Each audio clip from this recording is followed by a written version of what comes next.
Good afternoon, guys. Saturday afternoon, and I thought I'd just do this video. The last video I done was reference our defeats to Kawasaki Frontale and the 1-0 loss out in Japan. And at the very start of that video, I was kind of taking the piss, but I was doing it in a take the piss voice too, to make it pretty obvious. Let them all out, sack the board, you know, and all that sort of stuff, because I found it quite incredulous watching a live stream, and seeing all the negativity that was in the comments section, and most of the people that was watching it in the comment section obviously were Chelsea supporters, and also on social media, you know, just the absolute overreaction to the fact that we got beat. And the point I was trying to make here is the result is irrelevant. What's really important is how we play. It's to do with match fitness. It's a commitment. That's the reason why we're out there. Let's be honest, it's all about getting our name out there, and it's a commercial venture as much as anything else in terms of making money for whatever charities, etc. But it is all about Chelsea FC, and so it's quite a grueling schedule, I would imagine, for the players. Quite taxing in terms of the fact that they've got to make themselves available. And as I say, it is all about fitness, and it's a long old flight out there, and it's the first time really where we've had a first team that's actually managed to sort of play together under any clear instructions. And we saw a lot of positives. You know, there were a lot of positives. I thought that Pulisic, the American, when he came on, he looked really good, really sharp. You could see how determined he was. I think Jorginho, I thought he was good. His passing was always positive. The back line looked good too. In particular, Kurt Zouma, who, as I said before, when Ethan Ampadu, we're talking about him going back out on loan, and I always saw him as the spare man in a four in terms of that centre-half position. Well, obviously Frank's had a look at Kurt Zouma, and we all know how good Kurt is. You know, he's an absolute monster, isn't he? And you know, now we've got real class, you know, in abundance in that position. But we had it with Ampadu too, so we're well versed in that particular area. But it was just good to see. I mean, all right, it was a mistake from David Luiz, but these things can happen.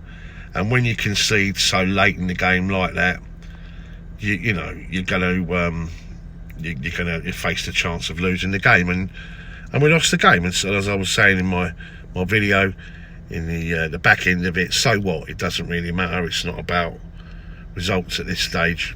It's not, you know, it's about as I say, getting ourselves fit. And what really matters is Manchester United, the first game away at the start of the season. And we kind of know really this season's a bit of a bonus season, where we're not in the opportunity where we can buy anyone. So it is about, you know, getting that blend right, mixing the youth with the experienced players, and we'll be all right. We really will. I just thought it was a bit over dramatic, melodramatic, and just no need for it. And therefore, right at the start of that video, I was clearly taking the piss in an ironic sort of British way, and maybe it didn't come across like that, because there was a few comments, one in particular that kind of said that he normally gets my videos, but he shouldn't get me on this occasion. I was just literally saying, look, come on, you know, let's not overreact. So hopefully I've cleared that one up anyway, guys, you know. Talking of Ethan Ampadu, it seems that he's going to go out on loan to Leipzig. So they've gained an absolute bit of quality there for sure. And it's not a bad thing, this, you know. I mean, we all know he's great. He played more games for Wales last year than he did for Chelsea. So his opportunities is very, very limited. and we may have to make a decision. Certainly next season we will have to, but that of course might mean that maybe Louise can move on and Ampadu can slot in. We'll just have to wait and see on that one. He's certainly not a player that we should let go in terms of selling, but I think it's good that we've found a club pretty quickly, and I'm rather pleased that he's not playing in the Premier League and that he's able to go out overseas. So there we go. News on Hudson Odoi. As we know, it's been going on for some time now, this saga with Bayern Munich putting in multiple bids. £45 million was the latest, and of course the good news is the fact that Chelsea have not accepted any of them. He's not a player that we want to see leave, but of course Hudson Odoi hasn't put pen to paper.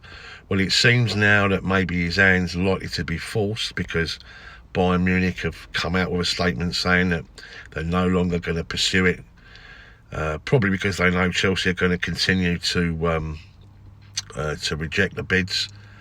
And Frank Lampard's obviously put the arm of love round the youngster, and it seems as though it's all going to come to its conclusions, and £100,000 a week deal looks to be on the cards. So watch this space. Hopefully some good news will be coming pretty swiftly, but it seems the danger is gone away. The wolf has left the building and Bayern are now looking elsewhere because they realise it's a bit of a damp squid. And well done Chelsea for holding strong on that one, and well done Frank Lampard. Obviously we all know he is the future, no two ways about it, and let's sign him up. As I say, he's only a youngster, and that's a cracking amount of money that is. That's a great contract that is, and we all know in 2-3 years he can upgrade that to 150-200 grand a week if he continues in the fantastic form that he's been in so far. There you go, guys. That's really good news, isn't it? Right, this is a pretty much a quick one because I've had to do this whilst I was out today, as you can see. Have you seen the video for the launch of the new White Away kit? So we put a video out there ourselves. I rather like the kit. I love it. In fact, it's very similar to the Adidas version a few years back, and I love that one as well. But this one looks really nice. The video that they've done is you can catch it on YouTube, and it's brilliant. It brings up the King's Road and goes back to the 60s, the swinging 60s, and you know, you've got Ruben Loftus-Cheek getting his hair done, Ron Harris getting his hair looking sharp, Cesar Azpilicueta, you know, just in his tie with a real nice suit on, and it just links up the area, the fashionable area, and it all links up with it's a Chelsea thing, and it does sum us up as a football club as it goes, because we like to see ourselves with the Kings of the King's Road, a little bit different to every other London side out there. And it's just our image, if you like, and it's a really well put together video. So check it out, guys. As I say, it's out there on YouTube.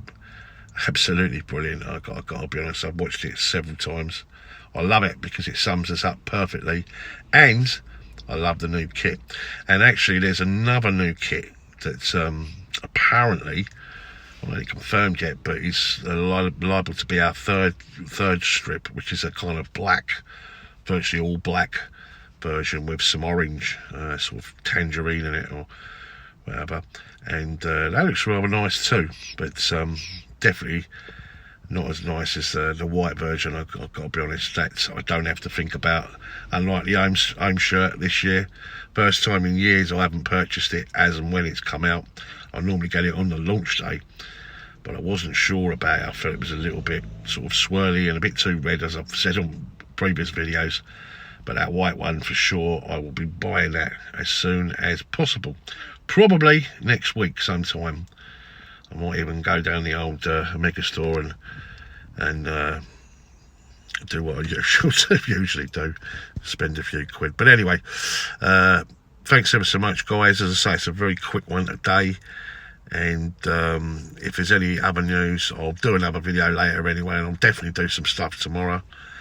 And we're trying to put some streams together as well trying to get Claude of Arsenal Fans TV on with Kenny Ken and Afsal, just to catch up with all that's going on from last season. And no doubt there'll be plenty of banter, especially with regards to the Europa League final and all that. So check that out soon. As I say, guys, thanks for watching. If you haven't subscribed yet, then please do. 10,000 is the target, and we're nudging closer and closer, so that's great. Absolutely fantastic. But in the meantime, keep the blue flag flying high. Speak to you soon.